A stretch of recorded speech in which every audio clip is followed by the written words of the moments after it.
আমি বাজারে যাব। আই উইল গো বাজারে টু মার্কেট। না, গো টু মার্কেট। উফ, কেন যে এত সময় লাগে? কি রে রাফি, কি হইছে? মনে হচ্ছে মাথায় ধোঁয়া উঠছে। মিমাপু, আমি ইংরেজিতে কথা বলার চেষ্টা করছিলাম, কিন্তু প্রতিটা ওয়ার্ড বাংলা থেকে ট্রান্সলেট করতে করতে সময় শেষ হয়ে যাচ্ছে। এক্স্যাক্টলি, এটাই তোর সমস্যা। তুই আগে বাংলায় ভাবছিস, তারপর ইংরেজি বানাচ্ছিস। এই প্রসেসটাই তোকে স্লো করে দিচ্ছে। এটাকে বলে ট্রান্সলেশন ট্র্যাপ। Translation trap? তাহলে কি করব? আমি তো বাংলায় চিন্তা না করে পারি না। সলিউশন আছে। আজকে আমি তোকে স্টেপ বাই স্টেপ দেখাবো। রেডি? রেডি।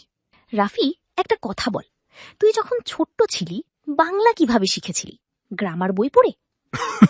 না, সেই বয়সে গ্রামার কি সেটাই জানতাম না। এক্স্যাক্টলি, তুই সরাসরি শুনতিস, দেখতিস আর বলতিস। আম্মু বলতো পানি, তুই পানি চিনে যেতিস। মাঝখানে কোনো ট্রান্সলেট ছিল না। ও, তাহলে ইংলিশও কি এইভাবে শেখা যাবে? একদম। তোর ব্রেনকে আবার সেই চাইল্ড মোডে নিয়ে যেতে হবে। অ্যাপল মানে অ্যাপল, বাংলায় আপেল না। এই চেয়ার মানে চেয়ার, সরাসরি। মানে অবজেক্ট দেখলেই ডিরেক্টলি ইংলিশ ওয়ার্ড মাথায় আনতে হবে? এক্স্যাক্টলি, এটাকে বলে ডিরেক্ট অ্যাসোসিয়েশন। চল, আমি একটা টেকনিক দেখাই। চল, একটা গেম খেলি। আমি পয়েন্ট করব, তুই ইংলিশে বলবি। রেডি? ওকে। এইটা কি? টেবিল। গুড। এখন পুরো সেন্টেন্স বলো। This is a table. Perfect. এইটা? This is a chair. আর এইটা? দিস ইজ আ বুক। মিমাপু, এটা তো ইজি লাগছে। এটাই পয়েন্ট। প্রতিদিন বাসায় ঘুরে ঘুরে 10টা জিনিসের নাম ইংলিশে বলো, পুরো সেন্টেন্সে। মিমাপু, আমি পানি খাবো, এইটা ইংরেজিতে কিভাবে বলবো? স্টপ। বাংলায় আগে ভেবে ট্রান্সলেট করতে গেলে চলবে না। সরাসরি অ্যাকশনটা ভাবো। তুমি কি করছো? আমি ড্রিঙ্কিং ওয়াটার। অলমোস্ট। হ্যাবিট হলে বলো আই ড্রিঙ্ক ওয়াটার, আর এখন করলে বলো I am drinking water. I drink water, I am drinking water. ও, একটা হ্যাবিট, একটা এখন হচ্ছে। এক্স্যাক্টলি, তুমি গ্রামারটা নিজেই বুঝে ফেলেছো। এখন প্র্যাকটিস করো। তুমি যা করো সব ইংলিশে বলো। I eat rice, I go to school, I study every night. এবার একটা মজার চ্যালেঞ্জ। তুমি এখন থেকে যা করবি সব ইংলিশে বলবি, যেন তুমি নিজেই তোমার লাইফের commentator. Commentator? Okay, let me try.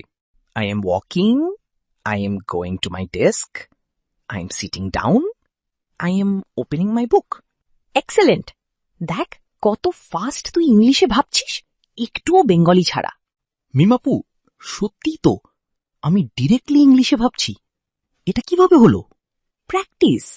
তোর ব্রেন নতুন পাথওয়ে তৈরি করছে, বেঙ্গলি বাইপাস করে সরাসরি ইংলিশে যাচ্ছে। এটাকে বলে ইমার্সিভ থিঙ্কিং। সো প্রতিদিন এটা করতে হবে? মাত্র 10 মিনিট। ব্রাশ করার সময়, ব্রেকফাস্ট খাওয়ার সময় সব ইংলিশে ন্যারেট করো। দেখবি 1 সপ্তাহেই পার্থক্য টের পাবি। রাফি, তোর ফোনের ল্যাঙ্গুয়েজ কি? বাংলা। কেন? এক্ষুনি ইংলিশ করো। কিন্তু তাহলে সবকিছু ইংলিশে দেখাবে, কনফিউজ হয়ে যাব। সেটাই চাই। কনফিউশন মানে ব্রেন কাজ করছে। প্রথম 2-3 দিন কঠিন লাগবে, তারপর অটোমেটিক্যালি অ্যাডজাস্ট হয়ে যাবে। আর তোর ব্রেন সারাদিন ইংলিশ দেখবে, শুনবে, ভাববে। ফোন ছাড়া আর কি করতে পারি? 1, ইউটিউবে ইংলিশ সাবটাইটেলস দিয়ে ভিডিও দেখো।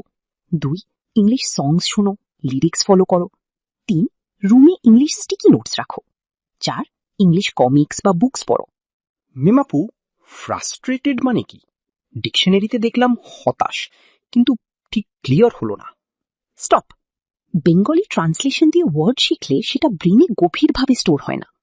ফ্রাস্ট্রেটেড শুনলে হতাশ মনে করবি, এটাও একটা translation trap.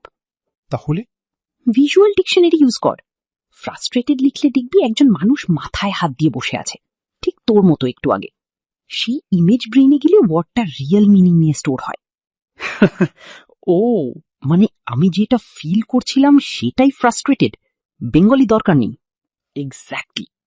Direct feeling plus English word equals permanent memory.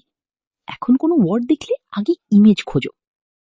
মাপু, আমার ইংলিশ নট গুড, গ্রামার ভুল হয়, মানুষ হাসবে আমাকে নিয়ে।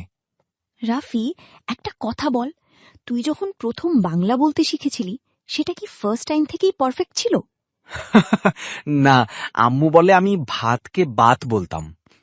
আর তোর আম্মু কি হাসলেন নাকি ভালোবেসে কারেক্ট করলেন? কারেক্ট করলেন আদর করে। ইংলিশও সেম, মিস্টেক করো, শেখো, আবার বলো। চুপ থাকলে কোনোদিন শেখা হবে না। ভুল সেন্টেন্স যেটা কমিউনিকেট করে সেটা পারফেক্ট সাইলেন্সের চেয়ে অনেক ভালো। Okay, my English not perfect, but I try every day and I will get better. Perfect, এই সেন্টেন্সটাই বিউটিফুল ছিল। মাপু, এক সপ্তাহ আগে আমি একটা সেন্টেন্স বলতেই ট্রান্সলেট করতাম, কিন্তু এখন শোনো, every morning I wake up and I narrate my day in English. I changed my phone language to English. I practice naming objects at home, and when I walk to school, I talk to myself in English the whole time. Rafi, that was flawless. কোনো hesitation নেই, মাঝখানে Bengali নেই। The trick is, I stopped trying to be perfect. I just started thinking in English. Small steps every single day. And that's the real secret. Consistency beats everything.